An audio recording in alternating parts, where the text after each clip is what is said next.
안녕하십니까. 진로진학의 나침판의 신동호입니다. 이제 새해가 밝았습니다. 새해 복 많이 받으시길 바랍니다.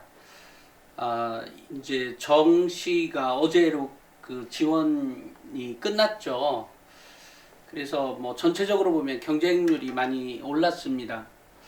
또 이제 올랐던 가장 큰 이유는 뭐 일반적으로 얘기할 때는 학령 인구가 그 한 몇천 명이 늘었죠. 그 부분과 또 약대의 경쟁률, 또 이과 계열 학생들의 어떤 교차 지원이 좀 많았을 것 아니냐라고 생각을 하는데, 제가 보기엔 이제 가장 큰 건 교차 지원 가능성, 그러니까 교차 지원을 통해서 더 대학을 바꾸려고 하는 그런 시도가 많지 않았나라고 생각을 합니다. 그러니까 참 학생들, 그러니까 제가 이제 입시를 이렇게 쭉 다루다 보면 이제 그 학생들이 대학을 바꿀 수 있는 첫째 조건은 성적이죠. 그 다음에 이제 그 성적을 어떻게 하면 조금 더 효과적으로 또 원하는 대학에 합격할 수 있을까를 놓고 보면, 역시 이제 가장 편한 방법이, 가장 많이 쓰는 방법이 이제 학생부 종합전형을 준비하는 경우와 또 논술을 준비하는 경우이죠. 그런데 이제 학생들을 오랫동안 접촉하다 보니까, 만나다 보니까 느꼈던 것은, 학생이 성적을 올리는 데 있어서 그 가장 중요한 건 뭐냐, 또 어떤 경우에 학생들이 급성장을 하느냐, 그러니까 성적을 굉장히 빨리 많이 올릴 수 있느냐를 이렇게 놓고 보면, 결국은 우리가 너 공부 시간을 늘려라라고 했지만, 공부 시간을 늘려서 그 학생이 뭐 공부를 했다면 성적이야 오를 수도 있고 안 오를 수도 있는데, 이제 그런 뇌 작용까지를 감안해 보면 결과적으로는 학생의 사고력 향상이 절대적인 영향을 미치더라. 그러니까 이것은 사실 통계입니다. 그러니까 통계니까 확률과 통계, 그러니까 확률과 통계, 확통이죠. 확률과 통계를 통해서 오랫동안 학생들을 접하면서, 또 여러 가지 그 대면 질문이죠. 선생님들이나 또 그 학생들을 통해서 얻어진 게, 결국은 사고력 향상이 증가해야, 그러니까 확대가 돼야 성적이 오른다라고 하는 것에 이제 이르게 된 거죠. 그러니까 이러다 보니까 결국은 사고력 향상이 얼마나 중요한지에 대해서 늘 강조하게 되고, 또 사실 입시를 이렇게 조금 더 그 안쪽에 있는 내면을, 그러니까 단순히 뭐 문제에 뭐 답이 있고 이 정도가 아니라, 그 문제에서 출제 유형이라고 하죠.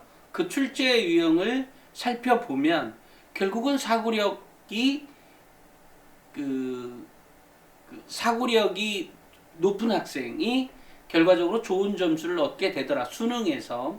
마찬가지로 논술 역시도 마찬가지였고, 또 실제로 논술에서도 평가의 지침이 결국은 이제 평가하는 평가 요소가 결국은 종합적 사고력, 또 비판적 사고력, 분석력, 추론 추측 능력, 이런 것들이 밑바탕에 어느 정도 축적되어 있는지에 따라서 논술 시험에 합격하더라. 이제 이런 게 있는 거죠. 마찬가지로 학생부 종합전형 역시도 이제 그 내면 평가의 요소, 예를 들어 인성, 학업 역량, 또 발전 가능성, 전공 적합성을 쳐다보는 데 있어서 그것에 대한 조건들이 어떻게 이 관계가 있느냐를 면밀히 살펴보면, 결과적으로 사고력이 어느 정도 있는지에 따라서 평가가 달라지는데, 그 사고력 기준을 평가하는 데 있어서 중요한 건, 교사들이 알고 했든 모르고 했든 학교생활 기록부를 들춰다보면 결과적으로 학생의 사고력의 정도가 보이더라. 이런 거죠. 근데 이런 얘기를 한 4, 5년 전부터 쭉 해왔고, 실제로 이제는 뭐 많이 널리 퍼진 것 같아요. 여러 곳에서. 또 지금에서야 이렇게 이제 어디 가서 강의하시는 분들을 보면 이제 대표님 얘기를 다 해요라고 얘기를 좀 듣고 있거든요. 이제 그런 거 보면 결과적으로 그 당시에는 그냥 애들 내신 잘하고 또 뭐죠? 애들 활동 열심히 하고 또는 뭐 아이들 어쨌든 뭐 그 정도의 그랬다면 이제는 그 정도의 학생의 그 평가의 기준을 그 정도가 결국 사고력의 정도에 따라서 합격하고 불합격하더라. 물론 여기에 이제 그 사고력 역시 전공 적합성하고도 관계가 있죠. 그러니까 이제 학생부 종합전형의 경우에는 그렇다는 거예요. 그러니까 전공 적합성이 왜냐면 그 학생의 사고가 어디에 있는지에 따라서 자기가 학생이 더 탐구하고 싶은 게 있다면 더 탐구할 거 아니겠어요? 그게 바로 전공 적합성인 거죠. 아이의 고민이 어디에 있는지를 알아내는 것, 또 아는 것, 그리고 그것을 탐구한 그 학생의 탐구력 수준이 어느 정도인지를 파악하고 평가하는 것. 이것이 이제 학생부 종합전형의 평가의 본질? 그게 매우 핵심, 코어 중에 코어죠. 그러니까, 학생들을 이제 그렇게 하려니까, 제일 중요한 건 학생들의 사고를 이렇게 넓혀줄 필요가 있어요. 여태까지는 시험이 전부야. 그래, 시험이 전부인 걸 알겠어. 그것까지 아니라는 게 아니라, 사고력을 더 크게, 넓게 가지고 가는 게 중요하다. 그렇지만 이제 학생부 종합전형의 특징은 아까 얘기했던 전공 적합성하고도 매우 밀접한 관계가 있기 때문에 진로나 직업을 미리 갖고 있는 학생에게 유리한 거죠. 만약에 나는 진로도 없고 아무것 미래는 잘 모르겠고 그냥 공부나 할래. 자, 그렇다고 하면 이제 수능으로 가야 되는 학생인 거죠. 하지만 자신이 꿈이 있고 또 그 꿈을 내가 지금부터라도 준비를 하겠다라고 하는 것은 매우 중요합니다. 정말로 매우 중요해서 왜냐하면 그 과정에서 이미 고등학교 때 내 몸에 부착해 가는 것들이거든요. 그 전공에 맞춰서. 그리고 사고도 거기에 맞춰서 가는 거기 때문에 발전 속도가 훨씬 더 빠를 수밖에 없습니다. 그게 이제 학생부 종합전형의 특징인 거죠. 그래서 학생부 종합전형을 준비한다면 일단 진로를 명확하게 하는 것, 그리고 그 진로가 직업에 대해서는 명확하게 못 정했어도 진로만큼은 정했다. 그런데 그것을 왜 정했느냐가 더 중요한 거예요. 왜 그 꿈을 갖게 됐느냐, 왜 그 길로 그 진로를 가도록, 그 직업이야 뭐 아직 잘 모르지만 그 진로를 선택했느냐에 대한 고민이 먼저 해야 된다. 그렇지 않으면 여러 가지가 이제 어그러지죠. 하지만 그럼에도 불구하고 그것이 2학년 말, 그러니까 만약에 1학년이라면 뭐 그런 대로 괜찮아요. 하지만 이제 2학년 정도 되면 결과적으로 학생부의 기록에 남겨져 있는 것이 뚜렷한 그 학생의 어떤 진로가 있어야 가능성이 훨씬 더 커집니다. 근데 그 진로를 생각해 보면 결과적으로는 사고력이 매우 중요하게 작용하고 있다. 근데 그 사고력을 그 학생이 갖고 있지 못할 때는 이제 여기서 안타까운 것은 학생이 아직 완전하게 성숙한 것도 아니고 미성숙한 것도 아니고 알 건 좀 알지만 또 그 나이대의 학생들이 일단 엄마 아빠하고의 대화를 그렇게 깊게 하지 않는다는 거죠. 그러니까 지 판단 기준이 있는데 이제 자꾸 치고 들어오는 엄마 아빠의 어떤 생각들하고 이제 있다 보니까 결과적으로 이제 부닥치게 되죠.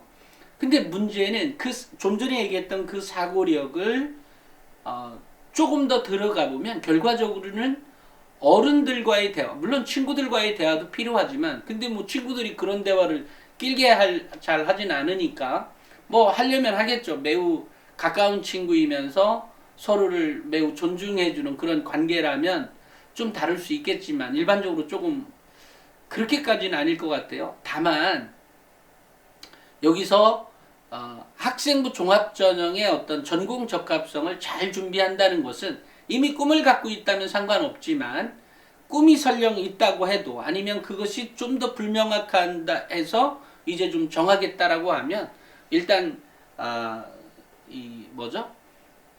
다른 사람의 의견을 받아줄 수 있는 준비가 된 자세에서 일단 대화를 나눠보고 그 대화에서 자꾸 좁혀가는 거죠. 처음에는 뭐 테이블 위에 올려져 있는 다양한 진로는 정말로 많을 수 있어요.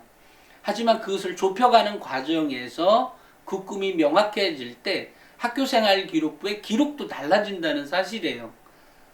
그런데 이제 어떤 분들은 에이 그럴 리가 없다라고 생각하지만 그럴 리가 있습니다. 그것은 뭐 한두 명의 학생에서 또는 몇십 명의 학생에서 발견된 것이 아니라 수백 명의 학생에서 발견되어진 내용이에요. 또 학교 성적이 별로인데도 불구하고 상위권 대학을 가는 학생들의 것을 보면 다 그렇게 기록되어 있거든요. 그러니까 결국은 학생의 사고를 진로를 명확하게 하는 것도 사고력의 힘이라는 것. 그리고 그것을 학생도 받아들여야 한다는 것. 예를 들어 나는 똑똑한데 뭐 그 정도 사고도 없을까봐. 아직 그 사고가 없기 때문에 그 단계까지 앞을 못 나간 거예요. 그것을 물론 정말로 만에 하나, 10만 명의 하나가 정말로 아닐 수 있는 학생이 있지만 대다수의 학생은 그렇다는 거예요. 이제 그렇다고 하면 자신을 인정하고 이제 엄마 아빠하고의 대화에 어쨌든 숨통을 좀 트여야 된다. 그래야 좀 더 조언해 줄 수도 있고 이런 거죠. 또는 이제 만약에 어떤 진로나 이것이 명확하지 않다면 특정 주제에 대해서 그 직업에 대한 진로 탐색을 어떤 뭐 워크넷이나 또는 커리어넷 이런 데에서만 보는 것이 아니라 정말 구글이나 이런 데에서 막 자료를 찾아보고 그 자료를 통해서 나름대로 어쨌든 나의 길에 대한 것들을 좀 구체적으로 더 많이 탐색하다 보면 길이 보이게 될 거예요. 그것이 형용사가 됐든 동사가 되었든 아니면 특정 직업에 대해서든 어쨌든 길이 보이게 될 거다. 근데 좀 전에 제가 구글에서 뭐를 찾아봐서 그 진로에 대해서 다양한 정보를 먼저 섭렵하고 이 직업을 갖게 된 이유나 뭐 이런 것들에 대해서 한번 써보라는 거죠. 근데 이렇게 써보는 과정에서 사고력이 커진다는 의미예요. 아까 엄마 아빠랑 대화를 나눈다라고 하는 의미 역시 결과적으로 사고력을 커지게 하기 위한 사고의 크기를 크게 하기 위한 어떤 작업의 일환으로 제가 생각하고 있어서 추천드리는 거예요. 그러니까 그런 사고가 밑바탕이 된 다음에서야 또 그런 과정을 몇 번 반복하고 나서야 나의 길이 보인다.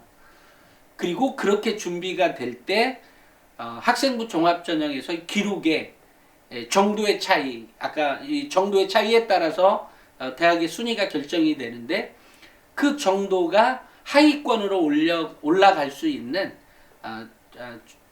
좋은 기회이고 그 발판이 된다라고 하는 게 아까처럼 그런 진로에 대한 자기 나름의 정리 내지는 그 정리를 통한 어떤 엄마 아빠하고의 대화 뭐 이런 것들이 결국은 그 학생의 어떤 사고력 크기를 높여줄 수 있는 것이다. 근데 그런 것들이 결국 공부에 미치게 되겠죠. 근데 그게 일단은 동기부여에 대한 측면에서 당연히 가능성이 높아진 것도 있지만 또 하나는 그런 과정에서 얻어진 사고력의 크기가 결과적으로 작용을 하더라. 공부에서도 성적에서도. 그러니까 자꾸 제가 성적을 올리는 것 매우 중요하다. 근데 공부하는 것 자체도 매우 중요하지만 그 공부를 왜 하는지에 대한 고민도 좀 깊숙이 해보고 난 다음에 공부한다면 훨씬 더 좋은 효과가 나올 수 있다.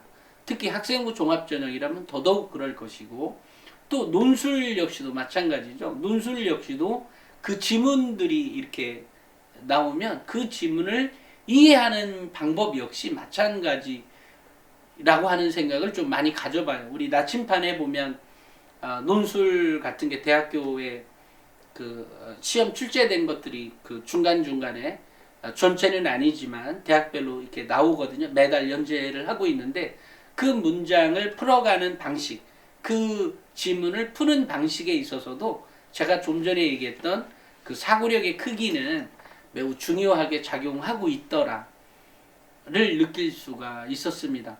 그러니까 뭐 이건 뭐 한두 번의 느낌이 아니고요. 뭐 느낌으로 제가 말씀드리는 것이 아니라 실제 데이터가 그렇게 증명하고 있으니까 있다라는 점 명심하시고, 제가 학생부 종합전 얘기하다 보니까 또 이렇게 쭉 나왔네요. 내년에는 23학년도를 준비하는 대입이 되겠죠. 또 현재 2학년 학생들, 이제 3학년 올라가는 학생들은 이제 반학기 남았습니다. 그 반학기 동안에 당연히 역전이 가능합니다. 그리고 그 역전은 언제 어느 때 올지 몰라요. 그리고 그 역전의 조건들은 몇 가지가 있지만 그 역전의 그 조건을 다 충족했다 그래서 모든 학생이 한 단계, 두 단계만 올라가는 것이 아니라 어떤 학생은 6단계 이상 점프하기도 한다. 그렇기 때문에 아직 뭐 여러 가지 이유로 요번 2023학년도 정시 역시 아마도 이과 계열 학생이 굉장히 유리한 환경에 놓여질 가능성이 매우 크다. 그것은 내신에서도 이미 증명이 되었잖아요. 그리고 그것은 여전히 올해도 유지가 될 것이고, 즉 무슨 얘기냐면 내신에서도 이과 계열 학생이 유리한 거죠. 유리하죠. 실제로도 그렇고요. 그래서 인문 계열 학생들이 뭐 1등급 이상씩 떨어지는 경우가 많았죠. 마찬가지로 정시 역시도 그럴 가능성이 많기 때문에 인문 계열 학생들의 경우에, 인문 사회 계열 학생들의 경우에는 수시로 가는 게 훨씬 더 유리할지도 몰라요. 그런 측면이 이제 분명히 있다라는 것. 그 다음에 수시에서 대학을 잘 가는 비결, 물론 정시도 마찬가지지만 결과적으로는 사고력의 크기에 따라서 달라지는 것이니만큼 그 사고력의 크기는 여러 가지 측면에서 나올 수 있지만 특히 학생부 종합전형을 준비하는 학생들의 경우에는 사고력의 크기를 키울 수 있는 방법의 첫째 조건은 자신의 진로를 명확히 하는 것, 그리고 그 진로에 맞춰서 사고하지 말래도 본인이 그렇게 사고하게 돼 있거든요.